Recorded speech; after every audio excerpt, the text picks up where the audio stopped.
Our next speaker is Dr. Justus Earls speaking about update on intraoperative OCT. Good afternoon. I want to thank the organizers for the opportunity to be here. These are my financial disclosures. I do serve as a consultant for multiple OCT and surgical microscope companies. So I'm going to walk through an update on intraoperative OCT, particularly around the last decade of progress that we've seen. And so one of the questions we ask is, where did we start? And for me, if you look at 10 years ago, a lot of what we started was here in San Francisco at the annual meeting.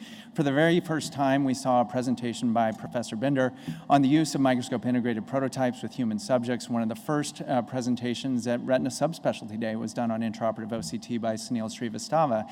And in 2009, we saw the first presentation in the literature of intraoperative OCT being used by Cindy Toth's group to look at surgical changes that we can see. Over the next couple of years, we saw significant advancement, particularly in microscope integration, led by Professors Binder as well as Cindy Toth. In addition, we saw for the first time, using a microscope-mounted portable OCT system, the potential role that we could see for identifying subclinical architectural changes.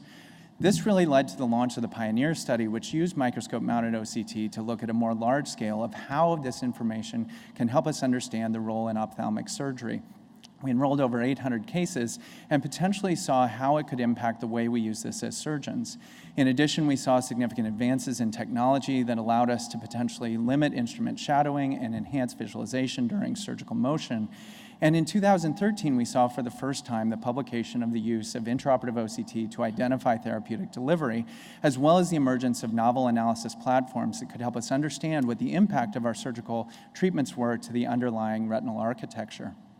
Over time, we also saw the ability to now use these microscope-integrated OCT systems in a clinical basis. The Discover study was launched to look at this intraoperative OCT pathway using microscope-integrated prototypes, and to date has enrolled over 2,000 subjects. One of the unique opportunities that microscope integration allowed was a new way to visualize the OCT data stream, including the heads-up integration of that data and allowing us to have that immediately as surgeons readily available.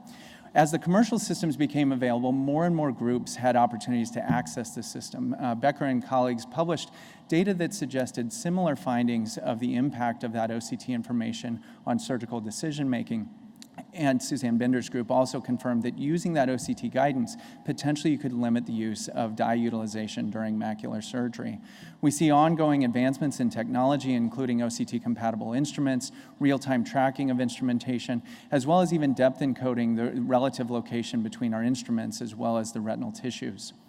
Finally, over the course of those 3 years, we saw significant advances in microscope integration, including improved form factors, faster engines. For the first time, Joe Izat and Cindy Toth demonstrated that we could actually in real time see volumetric information of our surgical maneuvers and the potential impact of the three-dimensional manipulation that we're presenting during surgery.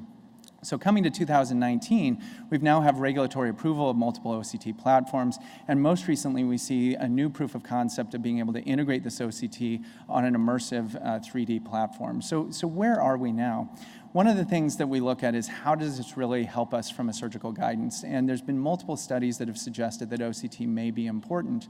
What we see in many of these studies, including the Discover study, is a real disconnect between the surgeon and the OCT that exists in a certain set number of patients. Epiretinal membrane cases, for example, we've seen that in 10 to 20% of cases, the surgeon thinks that they're completely done, but the OCT reveals visually significant membranes that may be important to remove. Conversely, though, we see that, on the other hand, particularly in complex cases, surgeons may think they need to do more manipulation, but the OCT completely shows achievement of surgical objectives. We see here underlying epiretinal membrane and vitreomacular traction. The surgeon engages the hyaloid and plans to remove the epiretinal membrane, but the OCT shows actually that we're removing both the hyaloid and the epiretinal membrane simultaneously. That's completed, and then the fovea is looked at, and no additional surgical manipulations needed, no additional dye is used, and the surgery can be completed. So what are some of the next generation? What will we potentially see over the next decade that we'll be looking for? One potential opportunity is in precision outcomes, and how can we use this information to enhance what we're doing surgically? One potential opportunity is with macular hole surgery. We've seen using intraoperative OCT that there's subclinical changes that occur with macular hole conformation as well as outer retinal RPE relationships. This seems to vary from patient to patient and may be a surrogate for tissue behaviors postoperatively, as well as the underlying tissue elasticity. And we've been able to actually use these quantitative metrics to predict macular hole closure. So we're currently looking at a multi-center prospective study to help us better understand the potential role for this for personalized surgery. Therapeutic delivery is obviously an area of great interest, and we look at across the board from gene therapy to stem cells to even our prosthetics. We've now seen multiple reports showing the opportunities with being able to confirm the placement of specific retinal prostheses, as well as gene therapy and other subretinal therapeutics and the potential role that this may have. Cindy Toth's group has looked at this carefully in terms of how important it is for precision guidance, as well as identifying any loss of therapeutic that may have implications for dose response. Certainly, this is an area where assistive robotics may have an important role. And then lastly, potential opportunities exist for enhanced surgical theaters. Are we going to be using, for example, three-dimensional OCT that's depth encoded that gives us direct information as shown here with Cindy Toth's system that's giving us information in real time across the 3 dimensions? Or perhaps we'll be using a 3D screen where we can see the OCT overlaid with the 3-dimensional surgical field and potentially incorporating things such as our surgical parameters from our vitrectomy machines.